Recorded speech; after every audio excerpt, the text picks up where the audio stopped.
we should probably talk about Tennessee's next opponent, the Arkansas Razorbacks now, as we continue on throughout the show. And this is a game that we've had circled all year because when you drop a game like Tennessee did last year to an opponent that you were not supposed to lose to on the road and you get a chance to come and beat them in your place, you want to take advantage of it.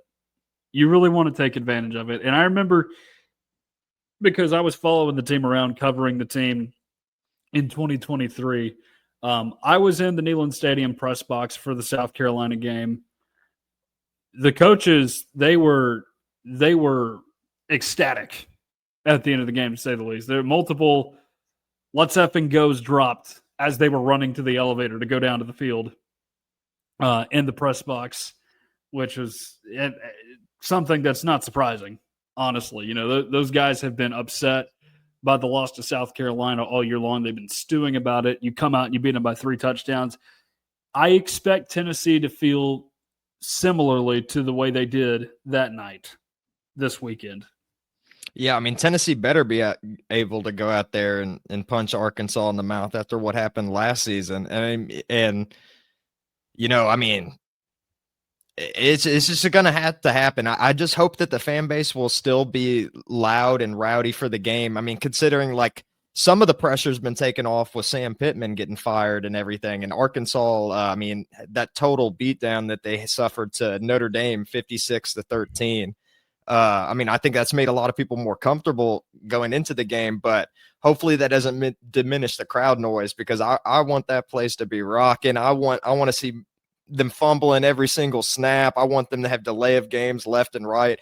I want Tennessee to run up the score in Arkansas to get their revenge for last season. And Tennessee has lost their four straight against Arkansas. Haven't won since 2007. So it's about time Tennessee gets the job done, because as you mentioned, like last week, I think it was last week on the podcast, I mean, Arkansas has been like Florida West for Tennessee as of late, and it's about time Tennessee changes that around. Yeah, and a lot of these teams that Tennessee's lost to have not been stellar either. Obviously, the one in 2011 was very good, and Tennessee was not good that year. You know, Florida was or not Florida. You've got it in my brain now because you said Florida West, and they are Florida West. Don't get me wrong. Arkansas was basically the third best team in the country that year, only behind the Alabama and LSU teams that played that 9-6 game we just talked about earlier. In 2011. So that was a tough loss. And also Tyler Bray was hurt for that game too, so you weren't going to win anyway.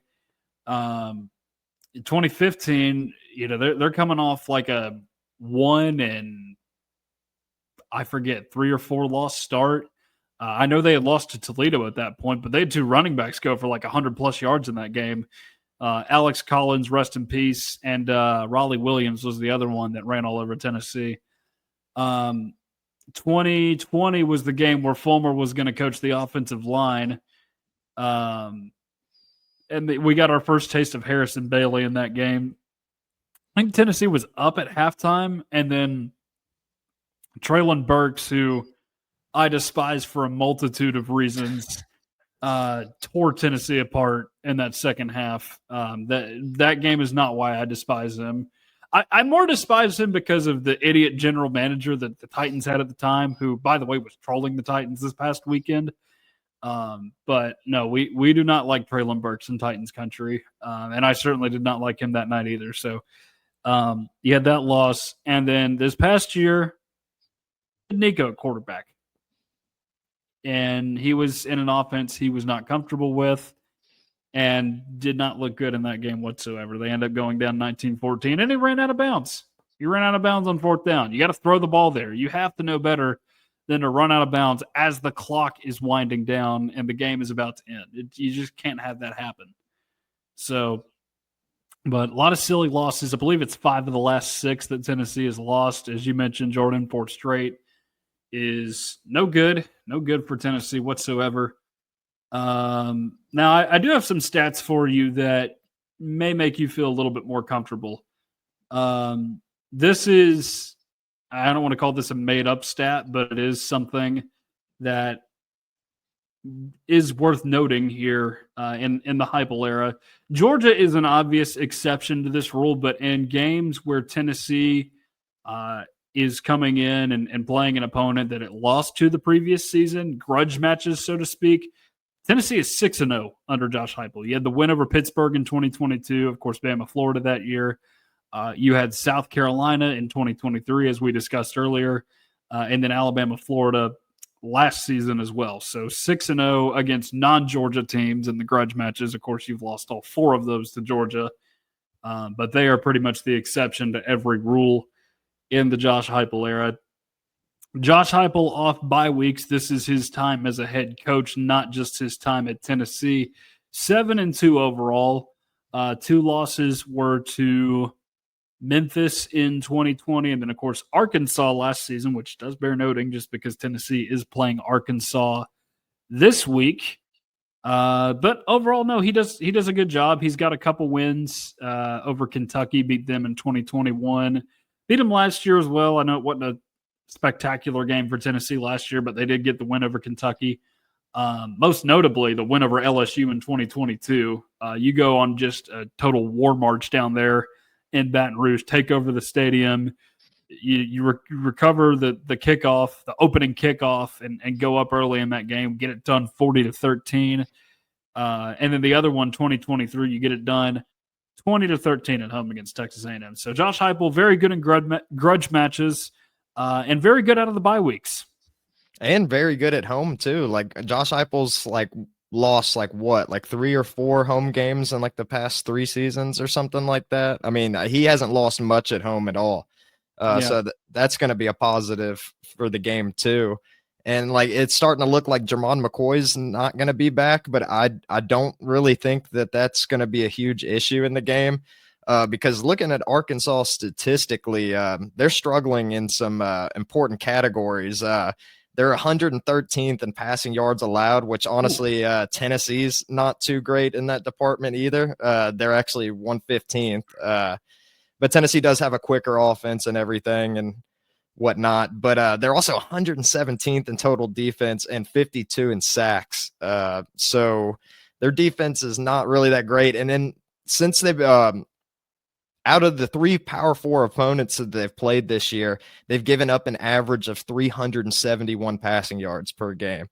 And I think they gave up 430 or something like that against Notre Dame. So if things go right for Tennessee, I mean, Joey Aguilar could have a field day and Chris Brazzell could go crazy. Jordan, they gave up 400 plus in the first half of that Notre Dame game. 641, I believe, total for the game, which is unbelievably bad.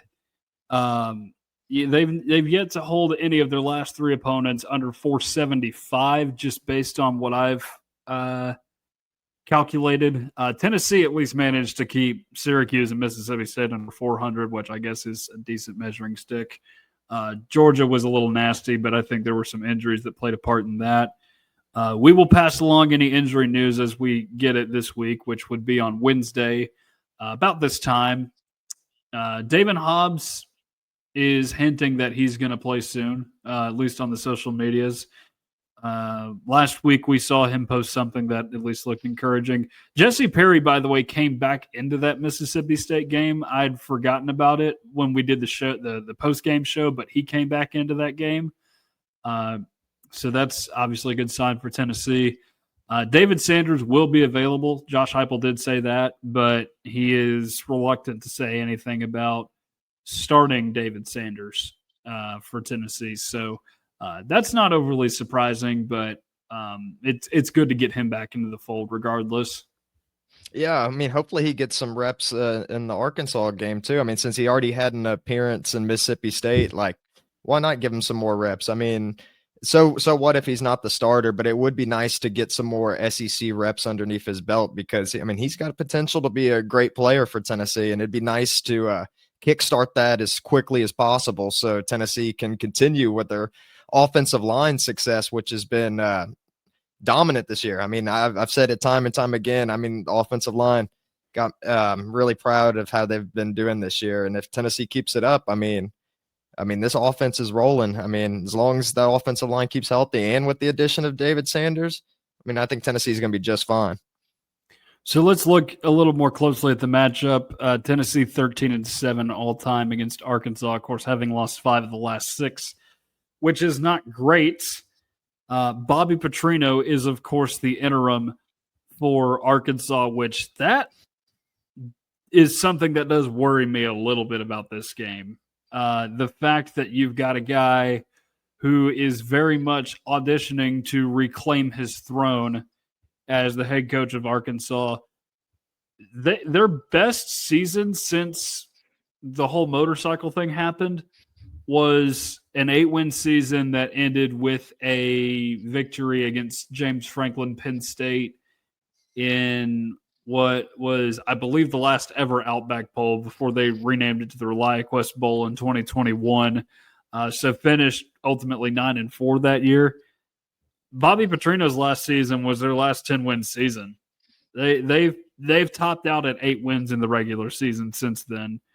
So that's a guy that they miss, and you know he wants that spot bad. You know that's a guy that loves Arkansas football, and it was sad for the fans and that entire state to see him go in 2011 the way he did. But it's something that had to happen back then, and it just spiraled that program into darkness for a little bit. And you got to believe he's motivated to come out and try and win the game. Although I will say this, he is 0-2 when coming to Neyland Stadium as a coach. He's not always been a head coach, but in one case he was. Jordan, do you know the games in which I'm referring to? They're both within the last 15 years. I think we might have talked about one last week, and I know for sure I've already mentioned one during this show. Honestly, no. So 2013 Western Kentucky. Tennessee won that game 52-20. That was Butch's, I believe, second game at Tennessee. And then that Texas A&M game that I mentioned earlier. Tennessee winning 20-13 in 2023. He was Jimbo Fisher's last offensive coordinator in Aggie land. And I think that was a situation where he was Bobby Petrino calling Jimbo Fisher's plays rather than Bobby Petrino calling Bobby Petrino's plays. Bobby Petrino calling Bobby Petrino's plays is much better. We'll just put it that way. Yeah, I mean, I just wonder. I haven't kept up with him as much since he was Arkansas's head coach, but I mean, I wonder if he still got it in him. I mean, because we've seen some of these other coaches that were pretty successful back in the day not be able to keep up with the times. And like the most notable one I'm thinking of is Les Miles when he ended up having his little stint with Kansas. I mean, because he was really good coach with LSU, and then things change. And then we've had some other coaches recently too, like Mike Gundy, who had success back in the day, and now, I mean, we've seen everything that's like happened to him. But when he was the head coach at Arkansas, I mean, he did have some good teams. Like I remember it may have been that year in 2011. But they were like stacked on offense. Like I think 3 of the receivers are like close to the top in the SEC, like Joe Adams and them. And then they also had like Niall Davis around those times too, and he was really good. Niall Davis was there in 2010, 11, and I think 12, but he missed the 11 season. I want to say Dennis Johnson was the running back that year. He had Ryan Mallett and Tyler Wilson on those teams. And Ryan Mallett was good. Tyler Wilson, very underappreciated SEC quarterback. Ryan Mallett was basically Arkansas Joe Milton. Although, I don't know, because I don't know if he was the same size as Joe. He was bigger or taller, at least. Yeah, I want to say Matt Jones, the former Arkansas quarterback, is a little bit more comparable to Joe Milton. Another guy. Man, they have some of the biggest skill players every single year. It's crazy. And it's the same case this year with Taylor Green. He's 6'6", and yet he can fly down the field. And then you look at their running backs on this team as well. Mike Washington, I thought Mike Washington was a little guy just because he was standing next to Taylor Green. I look up his height and weight, 6'2", 225 at running back. That is a bruiser of a running back.